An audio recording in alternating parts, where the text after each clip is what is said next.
വേദിയിലും സദസ്സിലും പ്രതിഷ്ഠായിരിക്കുന്ന ബഹുമാന വ്യക്തിത്വങ്ങളെ,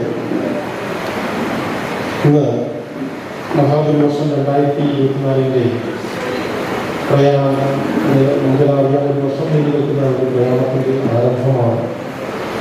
2024 ഏപ്രിൽ 24 ഒരു വർഷം 2024 ഔദ്യോഗികമായിട്ട് ഒരു സമാധിയായിട്ടൊരു 100 വർഷം കഴിയുന്ന ആ ദിവസം രാജ്യത്തിലെ ഏറ്റവും വലിയ ഒരു പ്രധാന മഹോത്സവമായിട്ട് കൊണ്ടാടുവാനാണ് ഇവിടെ ഒരു കമ്മിറ്റി തീരുമാനിച്ചത്. അതിൻ്റെ ഭാഗമായിട്ട് ഒരു വർഷം നീണ്ടു നിൽക്കുന്ന വിവിധ ഇനം പരിപാടികളുടെ ഔദ്യോഗികമായിട്ടുള്ള ഉദ്ഘാടന സെഷനാണ് ഈ കഴിഞ്ഞ 10-12 ദിവസത്തിൽ നടക്കുന്നത്. അതിൻ്റെ ഭാഗമായി ഇന്ന് നടക്കുന്ന സമ്മേളനത്തിൽ നമ്മൾ പ്രധാനമായും ചർച്ച ചെയ്യുന്നത് നമ്മുടെ കരുനാഗപ്പള്ളി താലൂക്ക് ലൈബ്രറി കൗൺസിലുമായിട്ട് സംയുക്തമായി ചേർന്നുകൊണ്ട് ഇതിനുവേണ്ടി ഈ ലോകത്തിലുള്ള ഏറ്റവും വലിയ സംഭാവനകളുണ്ടായ വേദാധികാര നിരൂപണം എന്ന ഗ്രന്ഥത്തെക്കുറിച്ചുള്ള ഒരു ചർച്ചയും ഒരു അവതരണമാണ്. അതിൻ്റെ ഭാഗമായി അതിന് ഈ വിഷയം അവതരിപ്പിക്കുവാനായിട്ട് ഏറെ ബഹുമാന്യനായ ഡോക്ടർ പണ്ഡിതാവ് മോഹൻദാസ് അവരുടെ സ്വാഗതം ക്ഷണിച്ചു കൊടുക്കുന്നു. വിഷയാന്തരത്തിൽ നമുക്ക് ചടങ്ങിൻ്റെ ഔപചാരികമായ ഉദ്ഘാടനം നിർവഹിക്കുന്നുണ്ട്. ആ ഒരു ചടങ്ങിലേക്ക് കിടക്കുകയാണ്.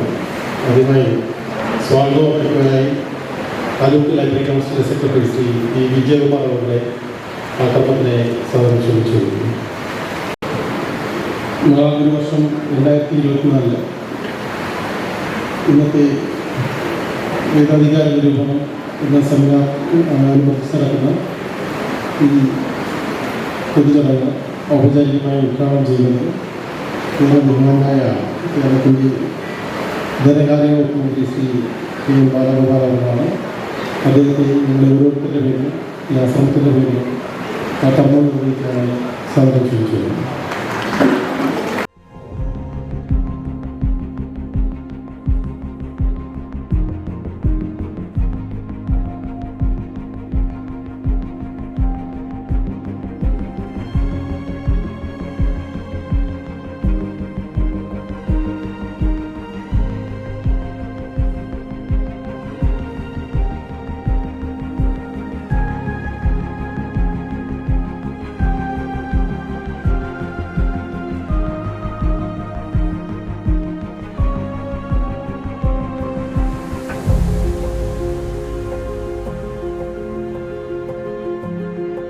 പ്രിയങ്കരനായ അധ്യക്ഷൻ നമ്മുടെ പ്രിയപ്പെട്ട MLA ഡോക്ടർ സുജിത് വിജയപിള്ള, ഈ വേദിയിൽ നമുക്ക് സ്വാഗതം ആശംസിച്ച ശ്രീ വിജയകുമാർ, ഈ വേദി നമുക്കിപ്പോഴുള്ള വിഷയം അവതരിപ്പിച്ചുകൊണ്ട് തുടർന്ന് സംസാരിക്കുന്നു doctor Vallikkavu Mohandas, Shri advocate PV Sivan, Shri Jayaprakash Menon, Shri PK Gopalakrishnan, Shri KV Dileep Kumar, Shri AK Anandkumar, Shri VR Singh, Shri Sajeendrakumar, മറ്റു വേദിയിലെ സദസ്സിലുമുള്ള ലൈബ്രറി കൗൺസിലിൻ്റെ ഭാരവാഹികൾ, നമ്മുടെ ആശ്രമവുമായി ബന്ധപ്പെട്ടിട്ടുള്ള വിവിധ ചുമതലക്കാർ, ഇന്നത്തെ പരിപാടിയിൽ പങ്കെടുക്കാൻ വേണ്ടിയിട്ടുള്ള പ്രിയപ്പെട്ട സുഹൃത്തുക്കളെ, സഹോദരന്മാർ, വളരെ വലിയ ഒരു പരിപാടിയുടെ ഭാഗമായിട്ട് നിരവധി ചർച്ചകളും മറ്റ് അനുബന്ധ പരിപാടികളും നടന്നുകൊണ്ടിരിക്കുകയാണ് പന്മന ആശ്രമം.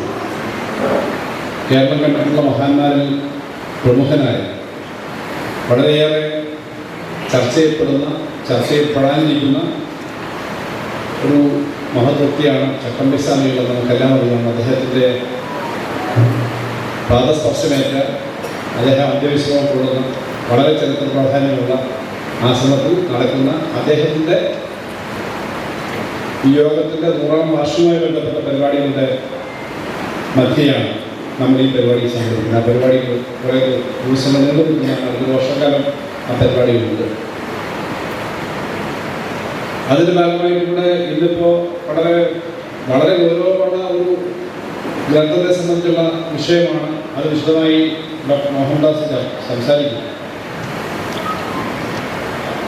ഈ അന്നത്തെ ഇന്ത്യയിൽ ഉണ്ടായിരുന്ന ജാതി വ്യവസ്ഥയെ സംബന്ധിച്ചും അതിനകത്ത് ബ്രാഹ്മണ മേധാവിത്വത്തിൻ്റെ അവരുണ്ടാക്കിയിരുന്ന നിയോഗങ്ങളും നിയന്ത്രണങ്ങളും അടക്കമുള്ള കാര്യങ്ങളെപ്പറ്റി ആ നിയന്ത്രണങ്ങളുടെ ഭാഗമായി അക്ഷരം തന്നെ സാധാരണ ആൾക്ക് പഠിക്കാൻ പറ്റില്ല എന്ന് പറയുന്ന ഒരു കാലത്ത് വിശ്വാസങ്ങളെ സംബന്ധിച്ചെല്ലാം അതിശക്തമായ സാധാരണ ജനങ്ങളുടെ വികാരം ഉൾക്കൊണ്ടുകൊണ്ട് സാധാരണക്കാർക്ക് വേദം പഠിക്കാനും, വേദം എന്നാൽ അക്ഷരം എന്ന നിലയിൽ കൂടിയാണ് അദ്ദേഹം ഉപയോഗിച്ചതെന്നാണ് ഞാൻ മനസ്സിലാക്കുന്നത്. വേദം പഠിക്കാനും കാര്യങ്ങൾ മനസ്സിലാക്കാനുള്ള അവകാശമുണ്ട് എന്ന് സ്ഥാപിക്കുന്ന വളരെ പ്രോജ്വലമായ ഒരു കൃതിയാണ്. കൃതിയെ സംബന്ധിച്ച് അതിൻ്റെ വിഷയം അതിനകത്ത് നിന്ന് നോക്കി പറയേണ്ടതുണ്ട്, അത് അദ്ദേഹം പറയും.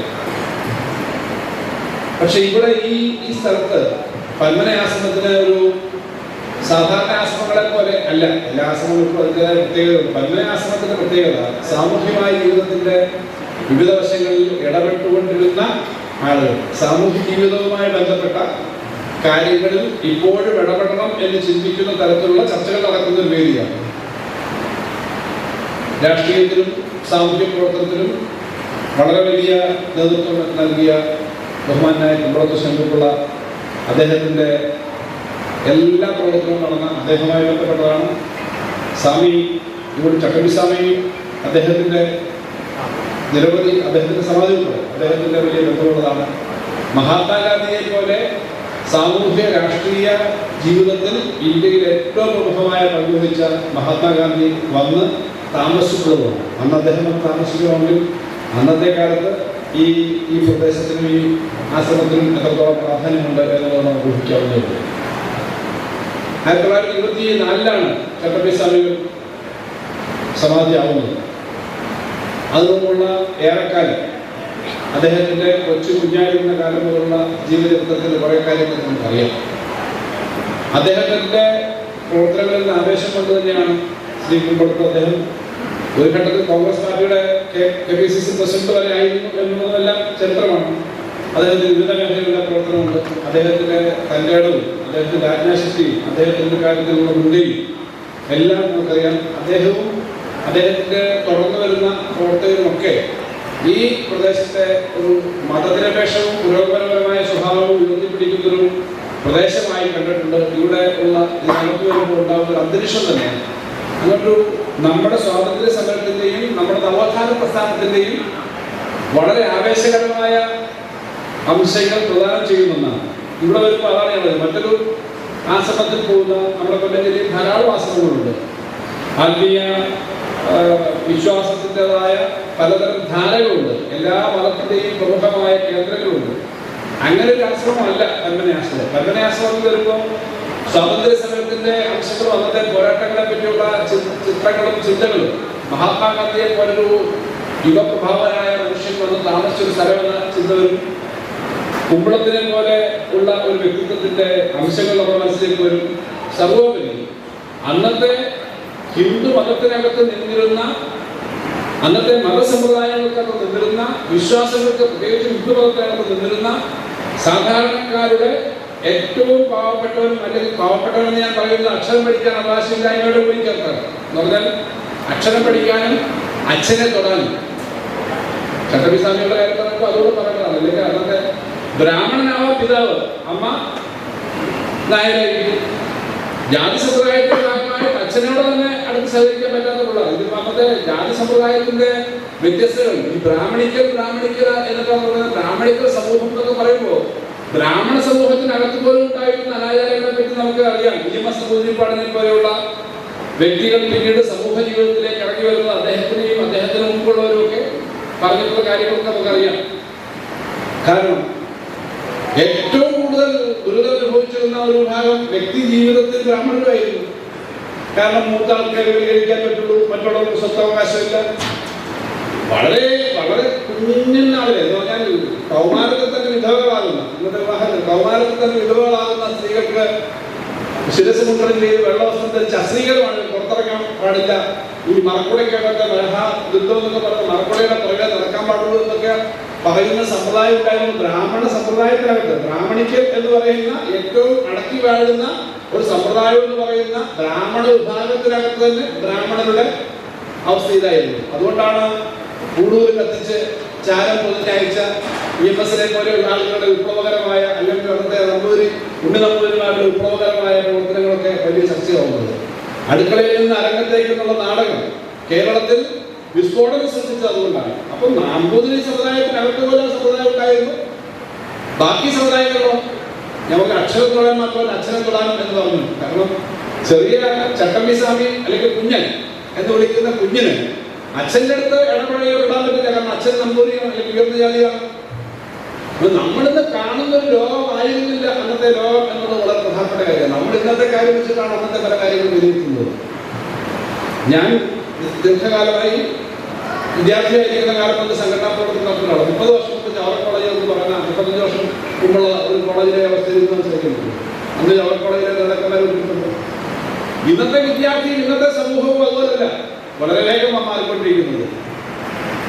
ഇന്നത്തെ തലമുറയിലെ കുട്ടികൾ അധ്യാപകർ പഠിപ്പിക്കുന്നത് തന്നെ ചാറ്റ് GPT നിൽക്കുന്ന അല്ലെങ്കിൽ പുതിയ ആർട്ടിഫിഷ്യൽ ഇന്റലിജൻസ് നിൽക്കുന്ന കാര്യങ്ങൾ വെച്ചിട്ടാണ് ക്ലാസ്സിൽ ഇരിക്കുക. പഠിപ്പിക്കാൻ പോകുന്നതിന് വളരെ സൂക്ഷിച്ചു വേണം. കാരണം ലോകത്തെ വിവരം മാത്രമല്ല പെരുമാറ്റത്തിലൊക്കെ പണ്ടത്തെ അധ്യാപകർ സാരം വീഴുന്നുണ്ട്. പണ്ടത്തെ അധ്യാപകരുടെ രീതിയിലല്ല, അതിന് എത്രയോ മടങ്ങ് കുട്ടികൾ ഇൻഫോംഡാണ്, അധ്യാപകർ ഇൻഫോംഡാണ്, ലോകത്തെ സംബന്ധിച്ച കാര്യങ്ങൾ അറിയാം. അപ്പൊ അങ്ങനത്തെ ഒരു കാലത്ത് നമ്മളിപ്പോ 10, 30 നമുക്കറിയാവുന്ന 10, 30, 40, 50 എഴുതപ്പെട്ട ചരിത്രത്തിന്റെ കാലമൊക്കെ എന്ന് പറയുമ്പോൾ അതിന് എത്രയോ മുമ്പ് ഉണ്ടായിരുന്ന കാലത്ത് 10, 150 വർഷം മുമ്പത്തെ അദ്ദേഹം 100 വർഷമാവുന്നു. അതിനൊക്കെ 10, 70 വർഷം മുമ്പത്തെ അനുഭവത്തിൽ നിന്ന് വേണം ഇതിനെ കാണാൻ. അങ്ങനെ നിൽക്കുമ്പോൾ അന്നത്തെ കാലത്ത് ഈ സമൂഹത്തിനകത്ത് നിൽക്കുന്ന അനാചാരങ്ങളെ പറ്റി അദ്ദേഹത്തെ പോലെ വളരെ പ്രഗത്ഭരായ സമൂഹത്തെ മാറ്റിമറിച്ച എത്രയോ വ്യക്തിത്വങ്ങളുണ്ടായ ആ ഘട്ടത്തിന്റെ പ്രത്യേകതയാണ്. ശ്രീനാരായണ ഗുരുദേവനെ പോലെയുള്ള കേരളത്തിന് ലോകത്തിനാകെ മാതൃക കാണിച്ചിട്ടുള്ള വ്യക്തികൾ അദ്ദേഹത്തിൻ്റെയൊക്കെ പ്രവർത്തനത്തിന്റെ ആദ്യഘട്ടത്തിൽ ചട്ടമ്പി സ്വാമികളെ പോലെയുള്ള വലിയ പ്രഗത്ഭരായിട്ടുള്ള അവരുമായിട്ടുള്ള സഹവാസവും ചർച്ചകളും സഹായിച്ചിട്ടുണ്ട്. ഞാൻ പറഞ്ഞത് ഇങ്ങനൊരു കാലത്തിൽ കൂടിയാണ് നമ്മൾ കടന്നു വന്നത്. ഇത് പലപ്പോഴും നമ്മൾ ചർച്ച ചെയ്യുമ്പോൾ വേറൊരു കാര്യം നമുക്ക് എപ്പോഴും പറ്റാറുണ്ട്. ഈ 100, 100, 150 വർഷം ഉണ്ടായിരുന്ന കാലത്തുള്ള ആളുകൾക്ക് വേണ്ടത്ര കാര്യങ്ങളൊന്നും അറിയില്ല. നമുക്ക് പുതിയ ടെക്നോളജിയൊക്കെ അറിയാവുന്നത് നമുക്ക് കുറച്ച് കൂടുതൽ കാര്യങ്ങൾ അറിയാം. അങ്ങനല്ല. അന്നത്തെ കാലത്തെ മനസ്സിലാക്കുമ്പോൾ ഈ 150 വർഷം 1850 53 ഇദ്ദേഹം ജനിച്ചതെന്നാണ് ജോൺ മഫായൻ. 1853 എന്നൊക്കെ പറഞ്ഞാൽ നമുക്ക് വളരെ പഴയ കാലമാണെങ്കിലും ലോകത്തിന് അത്ര പഴയ കാലമല്ല. ലോകത്തിന് ആയിരക്കണക്കിനല്ല 10,000-കണക്കിന് വർഷങ്ങളുടെ ചരിത്രമുണ്ട്. 1857 ഒന്നാം സ്വാതന്ത്ര്യ സമരത്തിന്റെ കേളികൊട്ട് വരുന്നു ഇന്ത്യയിൽ. 1857 അത്രയും മുമ്പ് ലോകം കീഴടക്കാൻ വേണ്ടി യൂറോപ്യർ കീഴടക്കാൻ വേണ്ടി എന്നല്ല, ലോകം കീഴടക്കാൻ വേണ്ടി ആദ്യമായി ഇറങ്ങിപ്പുറപ്പെട്ടത് യൂറോപ്യർന്നല്ല. യൂറോപ്യർ 1498 പുതിയ റൂട്ട് കണ്ടുപിടിച്ചിട്ട് മലബാർ എന്ന് പറയുന്ന എന്തിനു വേണ്ടി വന്നത്? സ്പൈസസിന് വേണ്ടി വന്നത് നമ്മുടെ കാപ്പാടുള്ള നോക്കാം. പക്ഷെ 1498 അവർ വരുമ്പോ എന്തുകൊണ്ടാണ് അവർ പുതിയ റൂട്ട് കണ്ടുപിടിക്കേണ്ടി വന്നത്?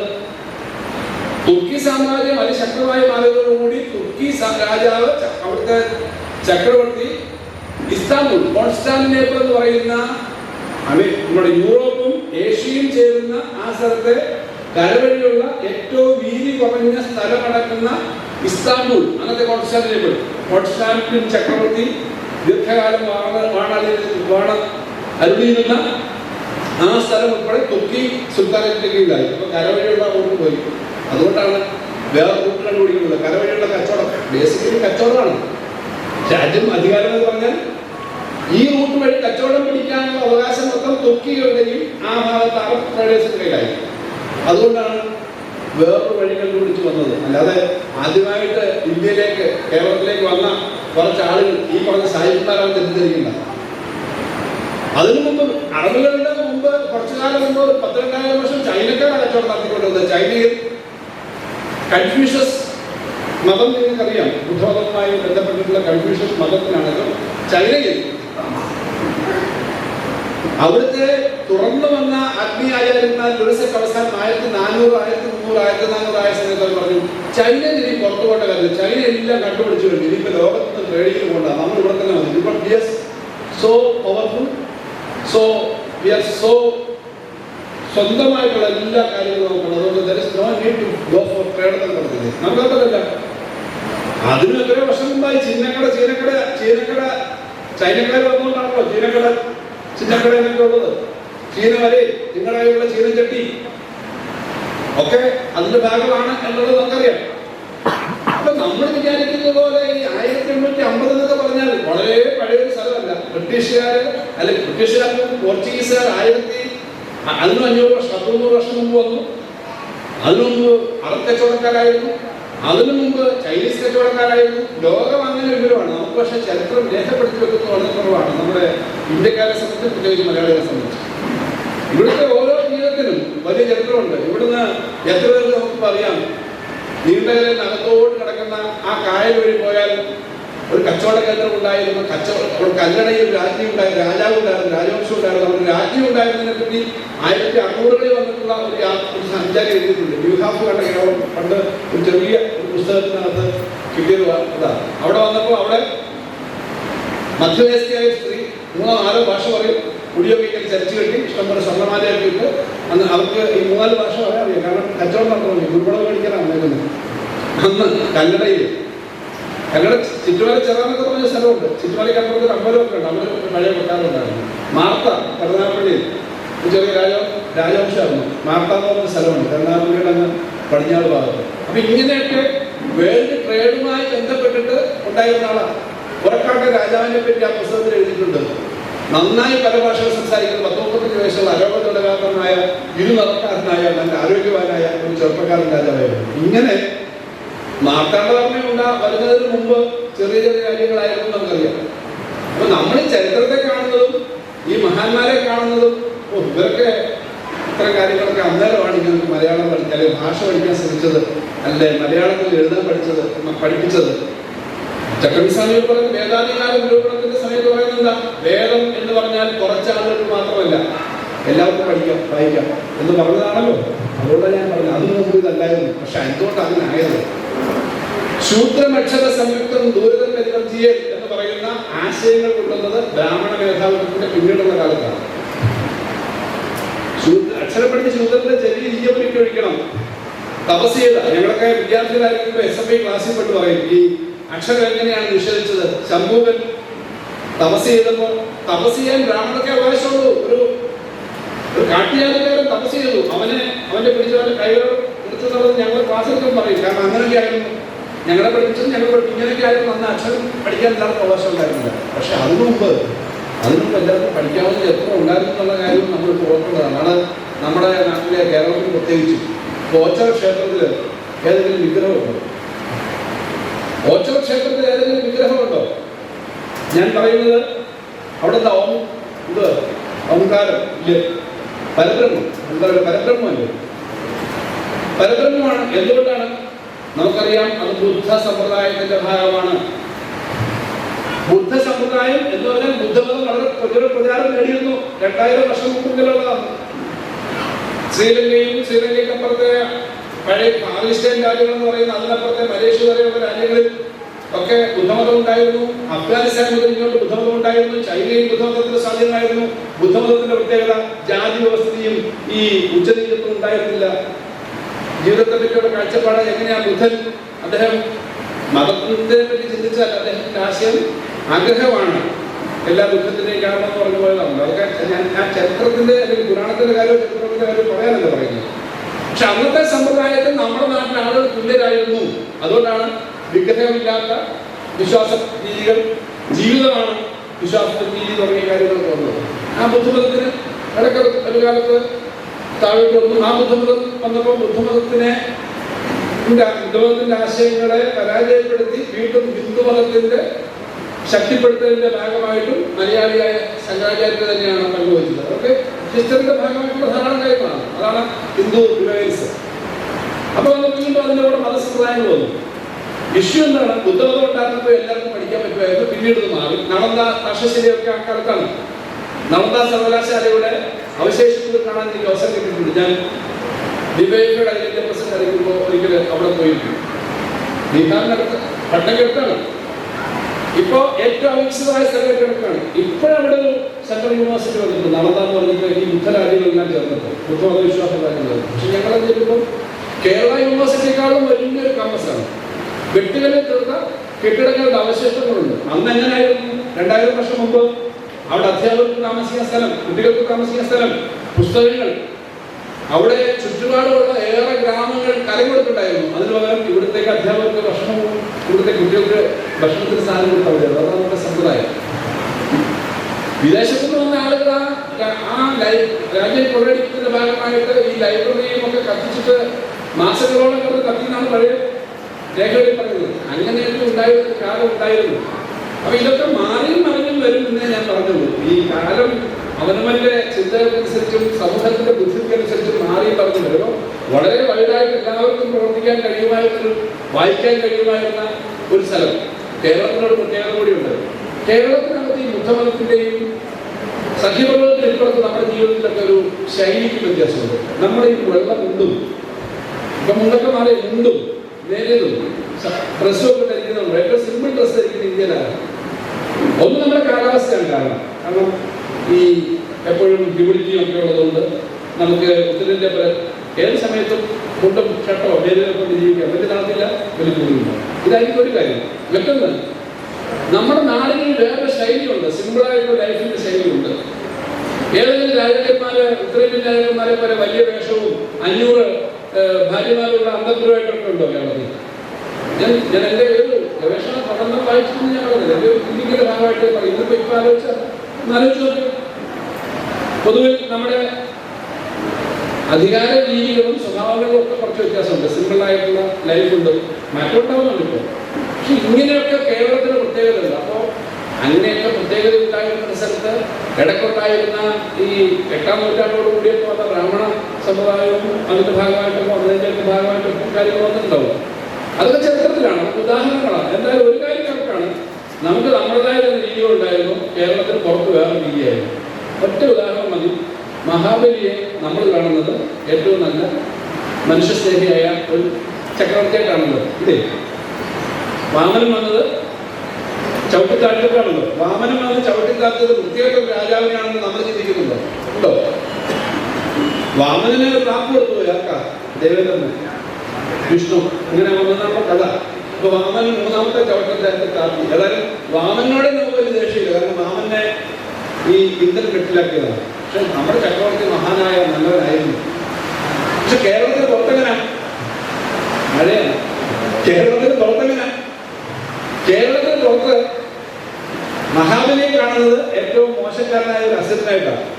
എന്താ കേരളത്തിനകത്തെ ഓണം ഇങ്ങനെയാണെന്നും കേരളത്തിന് പുറത്ത് ഈ മഹാബലിയെ ചോദിക്കാത്തത് രണ്ടായി കാണുന്നു. നമുക്കൊരു ഏതോ ഒരു പഴയ യുദ്ധങ്ങളുടെയോ അധിനിവേശത്തിലോ കഥയായിരിക്കും. നമുക്കതിനകത്ത് വ്യത്യസ്തതയുണ്ട്. കൊല്ലം ജില്ലയിൽ ഞാൻ എല്ലാ സ്ഥലത്തും പറയാറുള്ള കൊല്ലം ജില്ലയിലെ വിശ്വാസങ്ങളുടെ കാര്യം നോക്കി. കൊല്ലം ജില്ലയിലെ ക്ഷേത്രങ്ങളുടെ പ്രത്യേകത നിങ്ങൾ ശ്രദ്ധിച്ചിട്ടുണ്ടാവും. ദുര്യോധന ക്ഷേത്രമുണ്ട് ഇവിടെ, പെരുവിൽ മലയാള. ദുശാസനുണ്ട്, ദുശരക്കുണ്ട്. സഹോദരി സർവോപരി ഇന്ത്യയിലെ ഏക ശകുനി ക്ഷേത്രം പൗത്രേശ്വരത്തുണ്ട്. ശകുനികളുടെ ക്ഷേത്രത്തിലൊക്കെ പോയി കഴിഞ്ഞാൽ അവിടെ ഉപാസിച്ചിരുന്ന എന്തായാലും ശകുനി നമ്മുടെ കഥാപാത്രങ്ങൾ അതെല്ലാം കാണിക്കുന്നത് നമുക്കൊരു കൾച്ചറലായിട്ടൊരു ഡിഫറൻസ് ഉണ്ടെന്നാണ്. ഞാനിത് ഇത്തരം പേടിയും ഈ വിഷയങ്ങളെ പറ്റി നമുക്ക് അങ്ങനൊരു സാംസ്കാരികമായി നമ്മുടെ നാടിനൊരു പ്രത്യേകതയുണ്ട്. അത് എല്ലാവരെയും ഉൾക്കൊള്ളാനും വിവിധ ആശയങ്ങൾ ഉൾക്കൊള്ളാനും എന്നാൽ വേറെ ആശയങ്ങൾ വന്നപ്പോൾ അത് മനസ്സിലാക്കാനും ഒക്കെ കഴിയുന്നതാണ്. അങ്ങനെയുള്ള സ്ഥലത്ത് ഈ നൂറ്റാണ്ടുകളിൽ കൂടി മാറ്റങ്ങൾ വരുമ്പോൾ ആ മാറ്റങ്ങൾ ഒരിക്കലും നമ്മുടെ വീട്ടിൽ റിവേഴ്സിയറി കൊണ്ടുപോകരുത് എന്നുള്ളതാണ് ചട്ടമ്പി നമ്മൾ ഓർമ്മിപ്പിക്കുന്നത്. ഞാൻ പറഞ്ഞത് 2000 വർഷം മുമ്പ് എല്ലാവർക്കും പഠിക്കാനും പുസ്തകം വായിക്കാനും അവകാശമുണ്ടായിരുന്നു. ഏതോ ഒരു കാലത്ത് പോയി അത് ഈ സംസ്കൃതം മാത്രമേ വായിക്കാൻ പറ്റൂ, അല്ലാത്തവന് അക്ഷരം പഠിച്ചാൽ അവന് ചെവി 20 രൂപ വിൽക്കണം, അവന് നാക്ക് വെട്ടണം എന്ന് പറയുന്ന ഒരു അക്ഷരത്തെ വളരെ കുറച്ച് ആളുകളുടെ മാത്രം അധികാരമായി കൊണ്ടുവന്നു. ആ അധികാരമായി കൊണ്ടുവന്നതിനെയാണ് ചട്ടമ്പി സ്വാമികൾ വേദാധികാര നിരൂപണമടക്കമുള്ള ഗ്രന്ഥങ്ങളിൽ കൂടിയും അദ്ദേഹത്തിന്റെ വിവിധ പ്രവർത്തനങ്ങളിൽ കൂടിയും അദ്ദേഹത്തിന്റെ ഒത്തിരി മിത്തുകളായ കഥകളുണ്ട്. അദ്ദേഹം ഒരു വലിയ സമ്പന്നനായ ഒരാളുടെ വീട്ടിലേക്ക് ഒരു ദിവസം അദ്ദേഹത്തിന് സദ്യക്ക് ക്ഷണിച്ചു. അദ്ദേഹം പറഞ്ഞു എൻ്റെ വീട്ടിൽ കുട്ടികളുണ്ടാവും, ഇല്ലേ? കഥ നിങ്ങൾ കേട്ടിട്ടുണ്ടാവും. അദ്ദേഹം വന്നപ്പോൾ കുറച്ച് ശാനന്മാരെ ഇങ്ങനെയൊക്കെയുള്ള കഥകൾ അദ്ദേഹത്തിന് ചില മന്ത്രതന്ത്ര സിദ്ധികളൊക്കെ ഉണ്ടായിരുന്നതാണ്. അതെല്ലാം അദ്ദേഹം മെസ്സേജായിട്ട് നൽകിയതാണെന്നാണ്, ഒരു സന്ദേശമാണ്. ഇങ്ങനെ അദ്ദേഹത്തിന് ധാരാളം കഥകളുണ്ട്. അപ്പൊ അങ്ങനെയുള്ള വ്യക്തിയും വ്യക്തിത്വങ്ങളും നമ്മുടെ നാട്ടിൽ കാണിക്കാൻ ശ്രമിച്ചത് ഈ നാട്ടിലെ അനാചാരങ്ങളും അന്ധവിശ്വാസങ്ങളും ഒക്കെ മാറണം എന്നുള്ള സന്ദേശമാണ്. മഹാത്മാഗാന്ധിയെ പോലൊരു വ്യക്തി അദ്ദേഹത്തിനെ കാണാനും സംസാരിക്കാനും തയ്യാറായി അല്ലെങ്കിൽ പരസ്പരം സംസാരിക്കുന്നു പറയുന്നതും സ്വാമി വിവേകാനന്ദ സംസാരിച്ചെന്ന് പറയുന്നതൊക്കെ ഇവരുടെ കയ്യിൽ ഇത്രയും കാര്യങ്ങൾ ഉള്ളതുകൊണ്ടല്ലോ.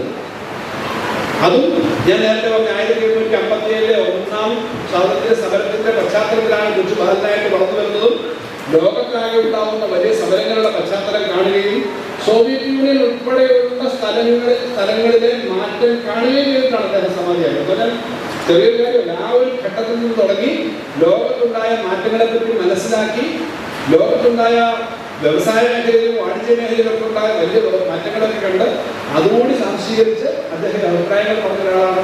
അത് ഇന്നെങ്ങനെ പ്രസക്തമാവുന്നതെന്ന് വെച്ചാൽ വീണ്ടും ഇത്തരം കാര്യങ്ങൾ ജാതി മത വിശ്വാസങ്ങളുടെ അന്ധവിശ്വാസങ്ങൾ, ജാതി മതവും ഒക്കെ നമ്മുടെ നാട്ടിലുണ്ട്, വിശ്വാസങ്ങളുണ്ട്. അതെല്ലാം അന്ധവിശ്വാസങ്ങളാവരുത്, മനുഷ്യന് പരസ്പരം സ്നേഹിക്കാൻ കഴിയുന്നതാവണം ഏത് സമുദായവും ഏത് ചിന്തയും എന്നുള്ളത് ഏറ്റവും പ്രധാനപ്പെട്ട കാര്യമാണ്. അവിടെയാണ് നമുക്ക് ഇന്ന് അദ്ദേഹത്തെ സ്മരിക്കുമ്പോൾ ഇക്കാര്യങ്ങളെല്ലാം നോക്കാനുള്ളതും സമൂഹത്തിലേക്ക് എത്തിക്കാനുള്ളത്. ഇതെല്ലാം ഞാൻ പറയുന്നത് അന്തരീക്ഷത്തിൽ നിന്നൊരു കാര്യമല്ല. ഞാനിത് പ്രായോഗികമായ തരത്തിൽ പറഞ്ഞാൽ, ഞാൻ ഇടതുപക്ഷ ജനാധിപത്യത്തിൻ്റെ പ്രവർത്തകരും കേരളത്തിലെ ഗവൺമെന്റിന്റെ പ്രവൃത്തിയിലാണ്. ഈ അടുത്തിടയ്ക്ക് എനിക്ക് ഞെട്ടലുണ്ടാക്കിയ ഒരു സംഭവം കൂടി പറഞ്ഞാൽ ചുരുക്കാം. ഞങ്ങളെപ്പോലെ ഇടതുപക്ഷം ഭരിച്ചിരുന്ന ഒരു സ്ഥലമാണ് ബംഗാൾ. 34 വർഷം ഭരിച്ചു, ത്രിപുരൈ വരെ. ബംഗാളിൽ നിന്ന് കഴിഞ്ഞ ദിവസം ഒരു വാർത്ത വന്നു. 8000 സ്കൂളുകൾ അടച്ചുപൂട്ടാൻ തീരുമാനിച്ചു ബംഗാൾ. ആകെ 20,000 സ്കൂളാണ്. കേരളത്തിന്റെ ഇരട്ടി 8 കോടി ജനങ്ങളുണ്ട്. കേരളത്തിൽ 13,000 സ്കൂളുണ്ട്. ഇത്രയും ചെറിയ സ്റ്റേറ്റ്, ജനസംഖ്യ 3 കോടിയുള്ള സ്ഥലത്ത് ഇത്രയും സ്കൂളുകളുള്ളത്, ഇന്ത്യയിൽ ഏറ്റവും കൂടുതൽ ശരാശരി സ്കൂളുള്ളത് കേരളത്തിലാണ്. പക്ഷെ ബംഗാളിൽ ധാരാളം സ്കൂളുണ്ടായിരുന്നു, നല്ല അധ്യാപക പ്രസ്ഥാനമായിരുന്നു, അധ്യാപകരുണ്ടായിരുന്നു. ആ ബംഗാളിൽ 8000 സ്കൂൾ അടച്ചുപൂട്ടാൻ തീരുമാനിച്ചെന്താ? കുട്ടികൾ സ്കൂളിലേക്ക് വരുന്നില്ല. എല്ലാവർക്കും വിദ്യാഭ്യാസം കിട്ടിയൊരു സ്റ്റേറ്റാണ്. കുട്ടികൾ വരാത്തതിന്റെ ഒരു കാരണം, കുട്ടികൾക്ക് വീട്ടിൽ ദാരിദ്ര്യമാകുന്നത് പണിയെടുക്കാൻ പോകേണ്ടി വരുന്നു. 11 വർഷക്കാലം അവിടെ ഇടതുപക്ഷം ഇല്ലായിരുന്നു എന്നുള്ളതൊക്കെ വ്യത്യാസമുള്ളൂ എന്നുള്ളത് ഞാൻ പറയുമ്പോൾ ഞാൻ CPM-ന്റെ ഒരു പ്രവർത്തകനായതുകൊണ്ട് പറയുകയാണെന്ന് വിചാരിക്കും. അങ്ങനെയല്ല, അത് CPM മാത്രം പറയുന്ന പ്രശ്നമല്ല. വിദ്യാഭ്യാസ കാര്യങ്ങളുടെ അനാലിസിസിൽ കേരളത്തിന്റെ നേട്ടങ്ങൾ സമൂഹത്തിന്റെ നേട്ടങ്ങളാണ്. എന്നാൽ ഈ നേട്ടങ്ങൾ ഇല്ലാതാക്കാൻ എടുക്കാൻ പറ്റും എന്നുള്ളത് ഉദാഹരണം ഞാൻ പറഞ്ഞു. ഏകാധികാര നിരോധനം വന്നു, ഇത്തരം കാര്യങ്ങൾ വന്നു. പക്ഷെ ഇന്നിപ്പോൾ സാർവത്രികമായ വിദ്യാഭ്യാസ സമ്പ്രദായം കിട്ടുന്നതിന് പറ്റുന്ന തരത്തിലേക്ക് ഗവൺമെന്റിന്റെ വലിയ ഇടപെടൽ കേരളത്തിലുണ്ട്. തുടർന്ന് വന്ന ഗവൺമെന്റുകൾ ചെയ്തതാണ്, ഒരു ഗവൺമെന്റ് മാത്രമല്ല. കേരളത്തിൽ ആകെ കൊടുക്കുന്ന ശമ്പളത്തിന്റെ, സർക്കാർ കൊടുക്കുന്ന ശമ്പളത്തിന്റെ 47% സ്കൂളിലെ കോളേജിലെ അധ്യാപകരുടെ ശമ്പളമാണ്, അല്ലെങ്കിൽ എഡ്യൂക്കേഷൻ മേഖലയിലാണ്.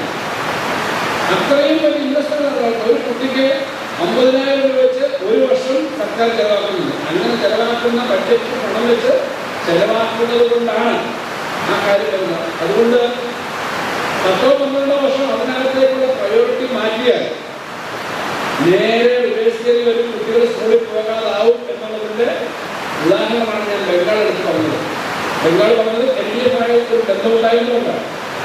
ഇത് ഇന്ത്യയിലാകെ പല സ്ഥലത്ത് നടക്കാം. 10 ലക്ഷത്തോളം വരുന്ന വേക്കൻസി സർക്കാർ മേഖലയിൽ ദില്ലിയിലില്ല, കേരളത്തിൽ അല്ലെങ്കിൽ സെൻട്രൽ യൂണിവേഴ്സിറ്റിയിലെ പകുതിയോളം അധ്യാപക പോസ്റ്റുമൊക്കെ ദില്ലിയിലില്ല തുടങ്ങിയ കാര്യങ്ങളൊക്കെ കിടക്കുന്നു. ഞാൻ അതിൻ്റെ കാര്യങ്ങളിലേക്കുമല്ല. എന്തായാലും കേരളത്തിൽ ഇത്തരം കാര്യങ്ങളും സാംസ്കാരിക പ്രവർത്തനങ്ങളും ഒക്കെ വളരെ പ്രധാനമാണെന്ന് എല്ലാ മേഖലയിലും വിദ്യാഭ്യാസത്തിന് ആവശ്യം കൊടുക്കണം, കുട്ടികൾക്കും ആരോഗ്യത്തിന് ആവശ്യം നടക്കുന്നത് ഇതുപോലെ മേഖലയിൽ നടക്കുന്നുണ്ട്. അപ്പോൾ നാളെ നമ്മുടെ ബഹുമാനായ പ്രധാനമന്ത്രി വരുമ്പോൾ ഉദ്ഘാടനം ചെയ്യുന്ന ഒരു പദ്ധതി, സംസ്ഥാന ഗവൺമെന്റ് പദ്ധതികളാണ് ഏറ്റവും ഉദ്ഘാടനം ചെയ്യുന്നത്. ഈ ട്രെയിനുണ്ട്, ബന്ധമുണ്ട്, അതിനെപ്പറ്റി ഞാൻ കൂടുതലൊന്നും പറയുന്നില്ല. 94 കോടി രൂപ വിലയുള്ള ഒരു റേറ്റാണ്. പക്ഷെ കുറച്ചാൾ കഴിഞ്ഞ് സ്പീഡ് തുടങ്ങാൻ പറ്റുന്നുള്ളൂ. അപ്പോൾ അത് താളം വേണ്ടതില്ലാത്തതുകൊണ്ട് നമ്മുടെ ജനശതാബ്ദ വേഗതയിൽ പോകുന്നുള്ള പരിമിതിയുണ്ട്. നമ്മുടെ നേരത്തെ നമ്മൾ ആവശ്യപ്പെടുന്നതാണ്. അതുകൂടെ വന്നാൽ നല്ല സ്പീഡുണ്ടെങ്കിൽ കുറച്ചുകൂടെ വന്നാവും, പൈസ കൂടിയാവും. പക്ഷെ നാളെ തന്നെ പ്രധാനമന്ത്രി ഉദ്ഘാടനം ചെയ്യുന്ന മറ്റൊരു പ്രൊജക്റ്റ് ഡിജിറ്റൽ സയൻസ് പാർക്ക് കഴിഞ്ഞ ബഡ്ജറ്റിൽ അവതരിപ്പിച്ച ഒരു പദ്ധതിയാണ്. ഞാനത് അവതരിപ്പിക്കുമ്പോൾ 4 സയൻസ് പാർക്കുകളാണ് പറഞ്ഞത്. 1000 കോടിയാണ് മുതൽ. 1000 കോടി സർക്കാർ കൊടുക്കുന്നതാണ്. ബാക്കി പബ്ലിക് പ്രൈവറ്റ് എന്ന നിലയിലേക്ക് സയന്റിസ്റ്റുകളും സയന്റിസ്റ്റ് സ്ഥാപനങ്ങളും കൊടുക്കാം. അതുകൊണ്ട് ഡിജിറ്റൽ സയൻസ് പാർക്ക് 2 കേരള യൂണിവേഴ്സിറ്റിയുടെ ചേർന്ന സയൻസ് പാർക്ക്, 3ാമത്തത് കൊച്ചിൻ യൂണിവേഴ്സിറ്റിയുടെ ചേർന്ന സയൻസ് പാർക്ക്, 4ാമത്തത് കണ്ണൂർ യൂണിവേഴ്സിറ്റിയുടെ ചേർന്ന സയൻസ് പാർക്ക്. യൂണിവേഴ്സിറ്റി നേരിട്ട് നടത്തുന്നതല്ല, ഒരു 10 ലക്ഷം സ്ക്വയർ ഫീറ്റെങ്കിലും ബിൽഡിംഗ് വരും. ഒരു സൈഡിൽ ലാബുകളാണ് പ്രവർത്തനം നടത്തി പ്രൊഡക്റ്റ് ആക്കാനുള്ളത്. കുറച്ചധികം അവിടെ തന്നെ ക്യാമ്പസിൽ താമസിക്കാനുള്ള സൗകര്യം. അതിനകത്ത് ആദ്യത്തെ ഡിജിറ്റൽ സയൻസ് പാർക്കാണ് ഇപ്പോൾ വരുന്നത്. പൂർത്തിയാകുമ്പോൾ 1500 കോടി രൂപ അതിന് ഒന്നാം ഘട്ടം ചെലവ് കൊടുക്കുന്നത്. അവിടെയാണ് ഏറ്റവും പുതിയ ആശയങ്ങൾ സയന്റിസ്റ്റുകൾ കണ്ടുപിടിക്കുന്നത്, ഉൽപ്പന്നങ്ങളാണ്. എന്നാലേ നമ്മുടെ നാട്ടിൽ ആൾ കിട്ടാൻ പറ്റും. ഞാൻ പറഞ്ഞത് കട്ടൻസ്വാമികളെ പോലുള്ള ആളുകൾ കേരളത്തിൽ കഴിച്ചുവിട്ട അവരുടെ ആശയങ്ങളെ പൂർത്തീകരിക്കണമെങ്കിൽ ഇന്നത്തെ കാലത്ത് പുതിയ ആശയങ്ങൾ ഉൽപ്പന്നങ്ങളാക്കണം. കണ്ടുപിടിച്ചാൽ മാത്രം പോരാ, ഉൽപ്പന്നമാണ്. ഡിജിറ്റൽ സയൻസ് പാർക്ക് കൊടുക്കണം. ഡിജിറ്റൽ സയൻസ് പാർക്കിന്റെ ഏഷ്യയിലെ ആദ്യത്തെ ഡിജിറ്റൽ സയൻസ് പാർക്ക് നാളെ ഉദ്ഘാടനം ചെയ്യും സംസ്ഥാന ഗവൺമെന്റ്. കേന്ദ്ര ഗവൺമെന്റ് 94 കോടി രൂപ മുടക്കുന്നു, അന്തേലാൽ ഉൾപ്പെടുത്തി ചെയ്യുമ്പോൾ 1500 കോടി രൂപയുടെ ഡിജിറ്റൽ സയൻസ് പാർക്ക് നാളെ ഉദ്ഘാടനം ചെയ്യുന്നുണ്ട്. സംസ്ഥാന ഗവൺമെന്റിന്റെ ഒരു പദ്ധതി ചൂണ്ടിക്കാണിച്ചതേ ഉള്ളൂ. ചവറ വഴി പോകുമ്പോൾ പണ്ടൊക്കെ കരുനാഗപ്പള്ളി ചെല്ലുമ്പോൾ കരുനാഗപ്പള്ളിയാണെന്ന് അറിയാം, വലതുവശം KSRTC വെച്ചാൽ നോക്കും, ഇടതുവശം നോക്കും, ചുട്ടുകട ഇങ്ങനെയുള്ള കടകളുടെ പേര് നോക്കും, സ്ഥലവേടിന്റെ പേരാണ്. ഇപ്പോൾ ഇതൊന്നും കാണുന്നില്ല, കാരണം വലിയ റോഡിന്റെ ദിവസങ്ങളില്ല. 6000 കോടി രൂപയാണ് സംസ്ഥാന ഗവൺമെന്റ് റോഡിന്റെ പദ്ധതിക്ക് വേണ്ടി മാത്രമായിട്ട് കൊടുക്കുന്നത്. അത് ഒരു ഗവൺമെന്റിന്റെ വികസന കാഴ്ചപ്പാടാണ്. അടുത്ത ദിവസം മുഖ്യമന്ത്രി വരുന്നുണ്ട് 4-ാം തീയതി. നീണ്ടകര തുറമുഖത്ത് നിന്ന് ഡീപ് സീ വെസൽസ് മത്സ്യത്തൊഴിലാളികൾക്ക് 1.5 കോടി രൂപ 2 കോടി രൂപ വരെ വരുന്നതാണ്. ധനകാര്യമന്ത്രി തന്നെ നിലയിൽ അതിന് പണത്തിന്റെ പ്രശ്നമുണ്ടാണ്. ഞാൻ തന്നെയാണ് മത്സ്യത്തൊഴിലാളികൾക്ക് ഡീപ് സീ പോകണമെങ്കിൽ കുറച്ചുകൂടി പണം സർക്കാർ കൊടുക്കാമെന്ന് അതിന് അഡീഷണൽ പണം കൂടി അനുവദിച്ചത്. അതിന്റെ പ്രവർത്തനമാണ് ഉദ്ഘാടനം ചെയ്യുന്നത്. അപ്പോൾ തൊഴിൽ കിട്ടണം, സയൻസ് ഡെവലപ്പ് ചെയ്യണം, അത് ഉൽപ്പന്നമാകണം. ഞാനിത് വെറുതെ ഒരു ആശയം പറഞ്ഞതല്ല. സയൻസ് പാർക്ക് ബഡ്ജറ്റിന്റെ ഭാഗമായി നമ്മുടെ കുട്ടികളെ കുറിച്ച് ലോകത്താകെയുള്ള മലയാളി കുട്ടികളെ, ചെറുപ്പക്കാരെ, ഗവേഷകരെ, കമ്പനികളൊക്കെ ഇതിനെക്കുറിച്ച് ചർച്ച നടത്തി. അവരോട് ചോദിച്ച് എന്തൊക്കെയാണ് കേരളത്തിലുള്ളത്? അവർ പറഞ്ഞു ഇതുപോലെയുള്ള സൗകര്യങ്ങൾ വേണം, ഇവിടെ ഗവേഷണം നടത്താനുള്ള സൗകര്യമാണ്, ഉൽപ്പന്നമാക്കണം. അപ്പോൾ ചർച്ച ചെയ്തപ്പോൾ ആപ്പിൾ ഫോൺ നിങ്ങൾക്കറിയാം. ആപ്പിൾ ഏറ്റവും വിലക്കൂടിയ ടെക്നോളജി കമ്പനിയാണ്. ആപ്പിൾ ഫോണിന്റെ M1 ചിപ്പ് എന്ന് പറയുന്നതാണ് നമ്മുടെ ലേറ്റസ്റ്റ് ചിപ്പ്. കുട്ടികൾക്ക് കുറച്ച് അറിയാം M1 ചിപ്പ്. ഈ ചിപ്പ് ഡെവലപ്പ് ചെയ്യുന്ന ഒരിക്കൽ തായ്വാനിലെ ഒരു യൂണിവേഴ്സിറ്റിയുടെ പഠിപ്പി വർക്ക് ചെയ്ത പെൺകുട്ടി ഒരുപാടുകാരിയാണ്, നമ്മുടെ മലയാളി. നമ്മുടെ നാട്ടിൽ നിന്ന് ലോകത്താകെ പോയി ചെയ്യുന്ന ആളുകൾക്കൊക്കെ ചെയ്യാൻ പറ്റും. നമ്മുടെ നാട്ടിൽ സൗകര്യമുണ്ടെങ്കിൽ കുറച്ച് ആളുകൾ ചെയ്യാൻ പറ്റും. ഇങ്ങനെയാണ് ഡിജിറ്റൽ സയൻസ് പാർക്കിന്റെ ആശയം, അല്ലെങ്കിൽ സയൻസ് പാർക്കിന്റെ ആശയം ഞങ്ങൾ കൊണ്ടുവന്നത്. എല്ലാ സർവകലാശാലയിലും ഇത് കൂടാതെ അവർ പഠിക്കുന്ന കാര്യങ്ങളെ ട്രാൻസ്ലേറ്റ് ചെയ്ത് അത് മാറ്റി ഉൽപ്പന്നമാക്കാൻ വേണ്ടി ഓരോ യൂണിവേഴ്സിറ്റിക്കും 20 കോടി രൂപ വേറെ കൊടുക്കണം. ഇങ്ങനെ പല കാര്യങ്ങളും ചെയ്യുന്നത് ഒക്കെ നമ്മുടെ കേരളത്തിന്റെ വിദ്യാഭ്യാസ പശ്ചാത്തലത്തിലുണ്ടായ വലിയ മാറ്റങ്ങളുടെ തുടർച്ചയായി. വേദം എന്ന് പറഞ്ഞാൽ ബ്രാഹ്മണർക്ക് മാത്രം പഠിക്കാവുന്നതല്ല, വരേണ്യവർഗത്തിന് മാത്രം പഠിക്കാവുന്നതല്ല, എല്ലാവർക്കും കിട്ടേണ്ടതാണ് എന്ന ആശയത്തിന്റെ വിസ്ഫോടനകരമായ ആവശ്യങ്ങൾ വന്ന് അത് വികസിച്ച് സയൻസ് സ്ഥാപനങ്ങൾ ഉണ്ടാവുന്നത് ഉൽപ്പന്നമാക്കാൻ കട്ടപ്പിസ്വാമികളെ പോലെയുള്ള മഹാന്മാരായ നിരവധി ആളുകൾ നമ്മുടെ സമൂഹത്തിൽ സംഭാവന ചെയ്ത ആശയങ്ങളാണ്. നാളത്തേക്ക് അവർക്ക് കൊണ്ടുപോകണം. ചരിത്രം ഒരിക്കലും ഈ കേട്ടുകേൾവി കഥകളാവുന്നത് ശാസ്ത്രീയമാകണം. ശാസ്ത്രീയമായി നമ്മുടെ സമൂഹത്തെ മുന്നോട്ട് കൊണ്ടുപോകാനുള്ള പ്രവർത്തനം വേണം. അതിൽ കൂടുതൽ പ്രവർത്തനങ്ങൾക്കെല്ലാം സഹായവും ചെയ്യാനും ഗവൺമെന്റിന്റെ ഭാഗത്തുനിന്ന്. ഞാൻ ഈ പറഞ്ഞ കാര്യമല്ലേ, ഇപ്പോൾ നമ്മുടെ ഇവിടെ കുറച്ച് പണം വെച്ചിരുന്നു ഈ കഴിഞ്ഞ നമ്മുടെ മുമ്പത്ത് ഫൗണ്ടേഷന്. തീർച്ചയായിട്ടും ഇവിടെയും കൂടുതൽ സഹായം ആവശ്യമുണ്ട്. അത്തരം കാര്യങ്ങൾക്കെല്ലാം ഗവൺമെന്റിന്റെ ഭാഗത്തുനിന്ന് എല്ലാ പിന്തുണയും സഹായം ഉണ്ടാകുമെന്ന് പറഞ്ഞുകൊണ്ട് ഇവിടെ ഈ പരിപാടിയിലേക്ക് ക്ഷണിച്ചതിന് ഇതിന്റെ സംഘാടകർ നന്ദി രേഖപ്പെടുത്തിക്കൊണ്ട് ഇന്നത്തെ ഈ മഹാഗുരുവർഷ പരിപാടി, അതിൽ ഇന്നത്തെ ഈ പരിപാടി ഉദ്ഘാടനം ചെയ്തുകൊണ്ട് വാർത്ത അവസാനിപ്പിക്കുന്നു. എല്ലാവർക്കും